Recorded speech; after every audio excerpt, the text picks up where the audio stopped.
Neat ಪರೀಕ್ಷೆಯನ್ನು ಬರೆದಿದ್ದೀರಾ, KCET ಪರೀಕ್ಷೆಯನ್ನು ತಾವು ಬರೆದಿದ್ದೀರಾ. ನೀಟ್ ಪರೀಕ್ಷೆಯನ್ನು ನ್ಯಾಷನಲ್ ಟೆಸ್ಟಿಂಗ್ ಏಜೆನ್ಸಿಯವರು ಕಂಡಕ್ಟ್ ಮಾಡ್ತಾರೆ.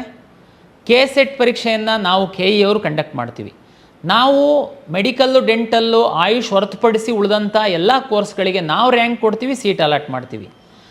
ನ್ಯಾಷನಲ್ ಟೆಸ್ಟಿಂಗ್ ಏಜೆನ್ಸಿಯವರು ನೀಟ್ ಪರೀಕ್ಷೆ ಬರೆದಿರುವಂಥ ವಿದ್ಯಾರ್ಥಿಗಳ ಡೇಟಾವನ್ನು ನಮಗೆ ಕೊಡ್ತಾರೆ. ನಾವು ಆ ಡೇಟಾದ ರ್ಯಾಂಕಿನ ಆಧಾರದ ಮೇಲೆ ಮೆಡಿಕಲ್, ಡೆಂಟಲ್, ಆಯುಷ್ ಸೀಟನ್ನು ಅಲಾಟ್ ಮಾಡ್ತೀವಿ. ಅಂದರೆ ಈ ಎರಡು ಸಪ್ರೇಟ್ ಏಜೆನ್ಸಿ ಇದೆ.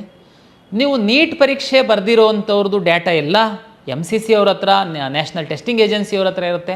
ನಮಗೆ ಹೇಗೆ ಗೊತ್ತಾಗುತ್ತೆ? ಅವರು ನಾಳೆ ಡೇಟಾ ಕೊಡ್ತಾರೆ.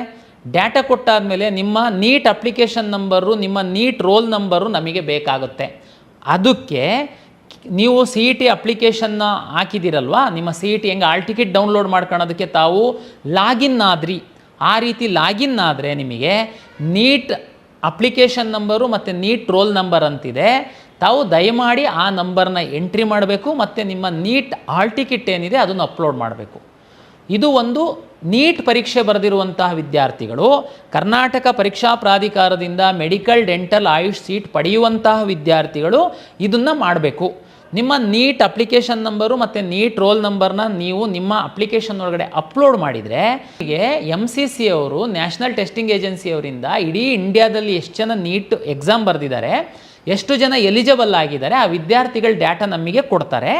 ಕೊಟ್ಟಂಥ ಸಂದರ್ಭದಲ್ಲಿ ನೀವು ನೀಟ್ ರೋಲ್ ನಂಬರ್ನ ಹಾಕಿರ್ತೀರ, ಅದರ ಆಧಾರದ ಮೇಲೆ ನಾವು ಮ್ಯಾಚ್ ಮಾಡಿ ನಿಮಗೆ ನಿಮ್ಮ ಏನು ವೆರಿಫಿಕೇಷನ್ ಸ್ಲಿಪ್ ಡೌನ್ಲೋಡ್ ಮಾಡ್ಕೊಳ್ಳೋದಕ್ಕೆ ಹೇಳ್ತೀವಿ. ಆವಾಗ ನೀಟ್ ರ್ಯಾಂಕ್ ಸಮೇತ ನಿಮ್ಮ ಒಂದು ಲಾಗಿನ್ನಲ್ಲಿ ಡಿಸ್ಪ್ಲೇ ಆಗುತ್ತೆ.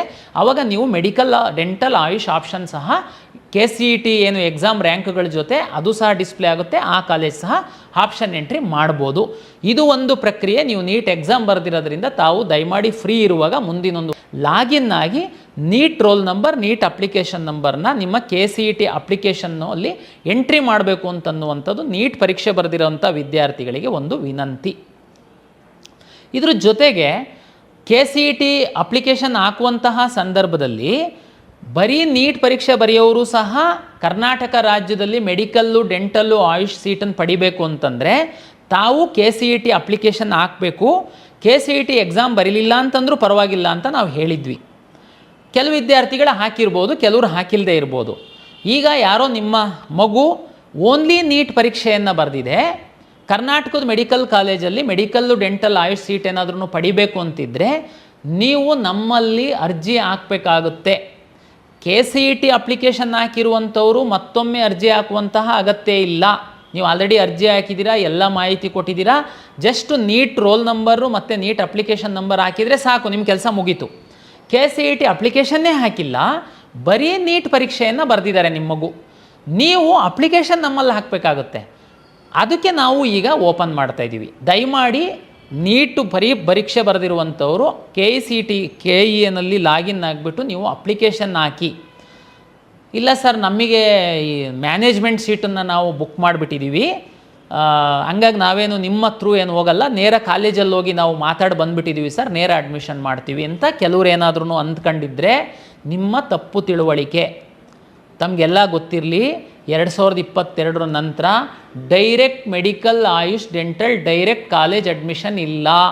ನಾನು ಸಾಕಷ್ಟು ಬಾರಿ ಇದನ್ನು ಬೇರೆ ಬೇರೆ ಮಾಧ್ಯಮಗಳ ಮುಖಾಂತರ ತಮಗೆ ತಿಳಿಸಿದ್ದೀನಿ. ಆದರೂ ಕೆಲವು ಪೋಷಕರು ತಪ್ಪು ಮಾಡ್ತಾಯಿದ್ದೀರಾ. ದಯಮಾಡಿ ಅರ್ಥ ಮಾಡ್ಕೊಳ್ಳಿ.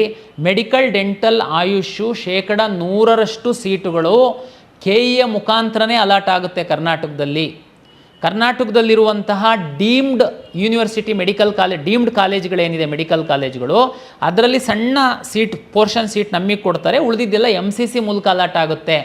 ಕರ್ನಾಟಕ ರಾಜ್ಯದಲ್ಲಿರುವಂತಹ ಎಲ್ಲ ಸರ್ಕಾರಿ ಮೆಡಿಕಲ್ ಕಾಲೇಜುಗಳ 15% ಸೀಟ್ ಮಾತ್ರ MCCಯಿಂದ ಅಲಾಟ್ ಆಗುತ್ತೆ. 85% ಸೀಟು KE ಮುಖಾಂತರನೇ ಅಲಾಟ್ ಆಗುತ್ತೆ. ಯಾವುದೇ ಖಾಸಗಿ ಮೆಡಿಕಲ್ ಕಾಲೇಜಲ್ಲಿರುವಂತಹ ಮ್ಯಾನೇಜ್ಮೆಂಟಿನ ಸೀಟುಗಳು ಸಹ ಫೀನ ಅವರು ಕಾಲೇಜವರು ಫಿಕ್ಸ್ ಮಾಡ್ತಾರೆ, ಬಟ್ ಸೀಟ್ ಮಾತ್ರ KE ಮುಖಾಂತರ ಅಲಾಟ್ ಆಗುತ್ತೆ. ತಮ್ಮ ನೀಟ್ ರ್ಯಾಂಕ್ ಆಧರಿಸಿ ಅಲಾಟ್ ಆಗುತ್ತೆ. ತಾವು ಯಾವುದೇ ದುಡ್ಡು ತಗೊಂಡು ಕಾಲೇಜಿಗೆ ಕೊಟ್ಟು ಅಡ್ಮಿಷನ್ ಆಗುವಂಥ ಕಾಲ ಈಗಿಲ್ಲ. ಹಾಗಾಗಿ ಬರೀ ನೀಟ್ ಎಕ್ಸಾಮನ್ನು ಬರೆದು ಮೆಡಿಕಲ್ ಸೀಟ್ ಪಡಿಬೇಕು ಅಂತಿರುವಂತಹ ವಿದ್ಯಾರ್ಥಿಗಳು ಪೋಷಕರು KCET ಅರ್ಜಿ ಹಾಕಿದರೆ ಸಂತೋಷ. ನೀಟ್ ರಿಜಿಸ್ಟ್ರೇಷನ್ ನಂಬರು ಮತ್ತು ನೀಟ್ ಅಪ್ಲಿಕೇಶನ್ ನಂಬರ್ ಎಂಟ್ರಿ ಮಾಡಿ, ನಿಮ್ಮ ಕೆಲಸ ಮುಗೀತು. ಯಾರು KCET ಅಪ್ಲಿಕೇಶನ್ ಹಾಕಿಲ್ಲ, ಓನ್ಲಿ ನೀಟ್ ಪರೀಕ್ಷೆಗೆ ಅರ್ಜಿ ಹಾಕಿ ನೀಟ್ ಪರೀಕ್ಷೆಯನ್ನು ಬರೆದಿದ್ದೀರಾ, ತಾವು ದಯಮಾಡಿ KENL ಅಪ್ಲಿಕೇಶನ್ ಹಾಕಿ. ನೀವು ಕನ್ನಡಿಗರಾಗಿತ್ತು ಅಂತಂದರೆ ನಿಮಗೆ ಏನು ಪ್ರೊಸೀಜರ್ ಇದೆ, ನನಗೆ ಹೇಳಿದ್ನಲ್ಲ, ಅಪ್ಲಿಕೇಶನ್ ವೆರಿಫಿಕೇಷನ್ ಮಾಡ್ಕೊಳ್ಳುವಂಥದ್ದು. ಉದಾಹರಣೆಗೆ ನೀವು ಬೇರೆ ರಾಜ್ಯದಲ್ಲಿ ನಿಮ್ಮ ಪೇರೆಂಟ್ಸ್ ಇದ್ದಾರೆ, ನೀವು ಕನ್ನಡಿಗರಾಗಿದ್ದೀರಾ ಅಂತಂದರೆ ನೀವು ಬರೀ ನೀಟಲ್ಲಿ ಪಾರ್ಟಿಸಿಪೇಟ್ ಮಾಡಬೇಕು ಅಂತಂದರೆ ನಿಮಗೆ ಯಾವ ಕ್ಲಾಸು ಅಪ್ಲಿಕೇಬಲ್ ಆಗುತ್ತೆ ನಮ್ಮ ದಿಕ್ಸೂಚಿ ಪುಸ್ತಕದಲ್ಲಿ ಭಾಳ ಸ್ಪಷ್ಟವಾಗಿ ಬರೆದಿದ್ದೀವಿ. ಅದನ್ನು ಓದಿ ಅಪ್ಲಿಕೇಶನ್ ಹಾಕಿ ನೀವು ಸಹ ಬಂದು ಡಾಕ್ಯುಮೆಂಟ್ ಪರಿಶೀಲನೆ ಮಾಡ್ಕೊಳ್ಬೇಕಾಗುತ್ತೆ. ಅವಾಗ ತುಂಬ ಟೈಟ್ ಶೆಡ್ಯೂಲ್ ಇರುತ್ತೆ, ನಿಮಗೆ ಓಡಾಡೋದಕ್ಕೆಲ್ಲ ಕಷ್ಟ ಆಗುತ್ತೆ ಅನ್ನೋದಕ್ಕೋಸ್ಕರ ನಾವು ಈಗಲೇ ಆ ಅಪ್ಲಿಕೇಶನ್ ಸಹ ರಿಲೀಸ್ ಮಾಡಿ. ಸರ್ ನಮ್ಮದು ರ್ಯಾಂಕ್ ಎಷ್ಟು ಬರುತ್ತೋ ಗೊತ್ತಿಲ್ಲ, ಎಲಿಜಿಬಲ್ ಆಗ್ತೀವಿ ಅನ್ನೋದು ಗೊತ್ತಿಲ್ಲ, ಅದು ನಿಮಗೆ ಬಿಟ್ಟಿದ್ದು. ಕೆಲವು ಮಕ್ಕಳಿಗೆ ಕಾನ್ಫಿಡೆನ್ಸ್ ಇರುತ್ತೆ, ಕಳೆದ ವರ್ಷದ್ದು ಮಾರ್ಕ್ಸು ರ್ಯಾಂಕ್ ಆಧಾರದ ಮೇಲೆ ಯಾರಿಗೆ ಕಾನ್ಫಿಡೆನ್ಸ್ ಇದೆ ದಯಮಾಡಿ ತಾವು ಅಪ್ಲಿಕೇಶನ್ ಹಾಕಿ. ಅಪ್ಲಿಕೇಶನ್ ಹಾಕಿ ನಿಮ್ಮದು ಎಲಿಜಿಬಲ್ ಆಗಲಿಲ್ಲ ಅಂತಂದ್ರೂ ಏನು ಪ್ರಾಬ್ಲಮ್ ಇಲ್ಲ. ಎಲಿಜಿಬಲ್ ಆಗಲಿಲ್ಲ ಅಂತಂದರೆ ನಿಮ್ಮ ಅಪ್ಲಿಕೇಶನ್ ಡಿಸೇಬಲ್ ಆಗುತ್ತೆ, ಅದು ನಿಮಗೆ ಏನು ನಾವು ತೋರಿಸೋದೇನೇ ಇಲ್ಲ.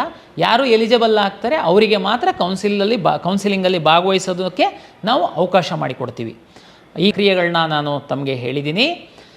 ನೀವು ಮುಂದಿನ ಪ್ರತಿ ಹಂತದಲ್ಲಿ ನಾವು ಕರ್ನಾಟಕ ಪರೀಕ್ಷಾ ಪ್ರಾಧಿಕಾರದ ಯೂಟ್ಯೂಬ್ ಚಾನಲ್ ಏನು ಇದೆ, ಇದ್ರ ಮುಖಾಂತರ ನಾವು ತಮಗೆ ಎಜುಕೇಟ್ ಮಾಡ್ತಾ ಇರ್ತೀವಿ. ಮತ್ತು ಟೈಮ್ ಟು ಟೈಮ್ KEA ವೆಬ್ಸೈಟಲ್ಲಿ ನಾವು ನೋಟಿಫಿಕೇಷನ್ಸ್ ಹಾಕ್ತಾ ಇರ್ತೀವಿ. ಮತ್ತು ನಮ್ಮ ಎಕ್ಸ್ ಖಾತೆನಲ್ಲಿ ಸಹ ಇದನ್ನು ಅಪ್ಲೋಡ್ ಮಾಡ್ತೀವಿ. ಜೊತೆಗೆ ಯಾರೆಲ್ಲ ನಮ್ಮ ವಿದ್ಯಾರ್ಥಿಗಳು ನೀವು ನೋಂದಣಿ ಮಾಡಿದ್ದೀರಾ, ನಿಮ್ಮ ಮೊಬೈಲ್ ನಂಬರಲ್ಲಿ ವಾಟ್ಸಪ್ ಇರುತ್ತೆ, ನಿಮಗೆ ವಾಟ್ಸಪ್ SMS ನೋಟಿಫಿಕೇಷನ್ಗಳನ್ನು ಸಹ ನಾವು ಕಳಿಸ್ತೀವಿ. ಹಾಗಾಗಿ ತಾವು ಈ ಒಂದು ಕೌನ್ಸಿಲಿಂಗಲ್ಲಿ ಭಾಗವಹಿಸುವಂಥ ವಿದ್ಯಾರ್ಥಿಗಳು ಕೌನ್ಸಿಲಿಂಗ್ ಮುಗಿಯುವವರೆಗೆ ಈ ಒಂದು ಮಾಧ್ಯಮಗಳನ್ನು ತಾವು ಫಾಲೋ ಮಾಡ್ತು ಅಂತಂದರೆ ನಿಮಗೆ ಸರಿಯಾದ ಮಾಹಿತಿ ಸಿಗುತ್ತೆ, ಕೌನ್ಸಿಲಿಂಗ್ ಸುಸೂತ್ರವಾಗಿ ಆಗುತ್ತೆ ಅಂತ ನನ್ನ ಒಂದು ಅಭಿಪ್ರಾಯ. ಮತ್ತೊಮ್ಮೆ ಎಲ್ಲ ವಿದ್ಯಾರ್ಥಿಗಳು ಹಾಗೂ ಪೋಷಕರಿಗೆ ಪ್ರಾಧಿಕಾರದ ವತಿಯಿಂದ ನಮಸ್ಕಾರ.